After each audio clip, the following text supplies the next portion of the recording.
Hi, I'm Robbie McAfee, and today we're going to talk about our SaniServ 108. This is the larger faceplate model to kind of show off that product inside the barrel. Also comes standard with our light display that shines down on that to help illuminate and advertise your product. So we're going to talk about the disassembly, cleaning, and reassembly and lubrication. So first we're going to start with removing the faceplate, and we are going to simultaneously crisscross remove these knobs.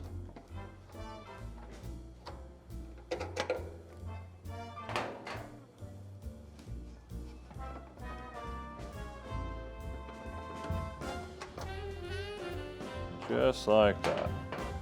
At that point, I will take the faceplate. Just be careful. This piece comes off very easily.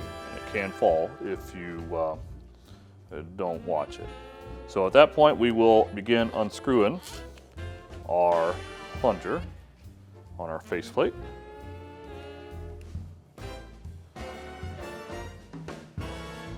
And that will come off just like that. And then we are going to, again, you should be able to just kind of knock back that faceplate, take out that O-ring. You always want to remove any O-rings to get inside these grooves when cleaning. Of course, all of our components must be hand washed only, no dishwasher.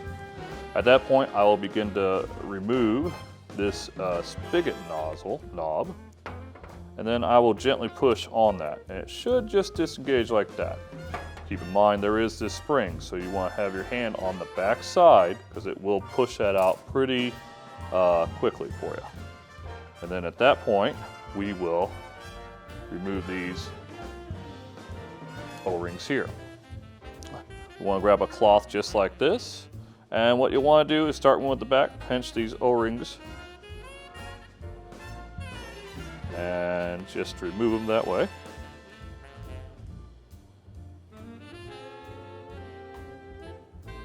Because we do want to get inside those grooves to clean this component. Okay. At that point, you just slide it around.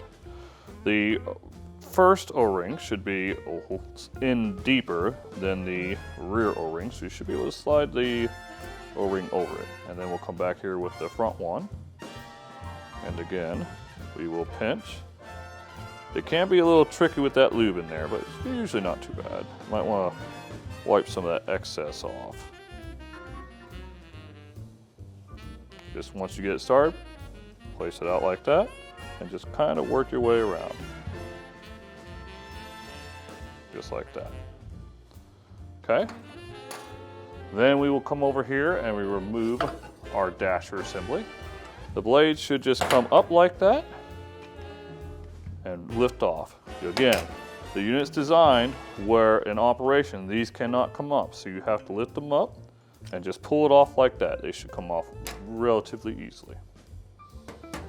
We'll place that down here, and we'll want to get this seal off the gasket off the O-ring rear seal. So we will just pull on that and lift it up. It should come off relatively easily. Work your hand around just like that and slide it on off. And then that is all the components of our 108 assembly.